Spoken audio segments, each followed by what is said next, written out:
আসসালামু আলাইকুম ওয়া রাহমাতুল্লাহি ওয়া বারাকাতুহু। আপনারা সকলে ভালো আছেন? আমাদের দাবিটাকে আপনারা সবাই জানেন? সবাই একটু একবার বলেন আমাদের দাবিটা কি আছে?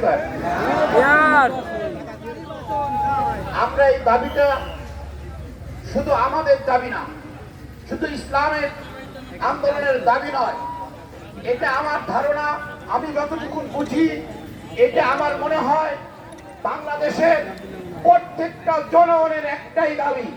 কারণ আমরা বিগত 54 বছরে দেশ পরিচালিত হয়েছে, আমরা বিভিন্ন ধরনের নির্বাচন দেখেছি। নির্বাচনের ধরনগুলো যদি বলতে যাই তাহলে 1 ঘন্টা সময়ের দরকার। আমরা যে যখন ক্ষমতায় গেছি সে তখন দল গঠন করেছি, আমরা যে যখন ক্ষমতায় গেছি সে তার নীতিতে নির্বাচন করেছি। আসলে বাস্তবিকভাবে যত সময় পর্যন্ত আল্লাহর জমিনে আল্লাহর দ্বীন বাস্তবায়িত না হবে অত সময় পর্যন্ত সঠিক কোন সংবিধান রচিত হবে না, ঠিক কিনা?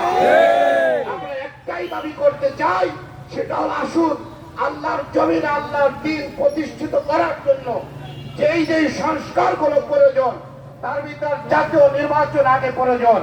এই নির্বাচন করতে হলে তার সংস্কার প্রয়োজন। আমরা দেখতেছি 1 বছর অতিবাহিত হলো, সংস্কার হয়েছে, সংস্কার হয়েছে, হাত পরিবর্তন হয়েছে, স্থানের পরিবর্তন হয়েছে, পোশাকের পরিবর্তন হয়েছে। বাস্তব জনগণের যে কাঙ্ক্ষিত সংস্কার সেটা হয় নাই, ঠিক কিনা? আগেও বিভিন্ন অফিসে ঘুষ দেওয়া লাগতো, এখনো দেওয়া লাগে। আগেও মিথ্যা মামলায় হয়রানি হওয়া লাগতো, এখনো হতে হয়। তাহলে কোনো সংস্কার হয় নাই।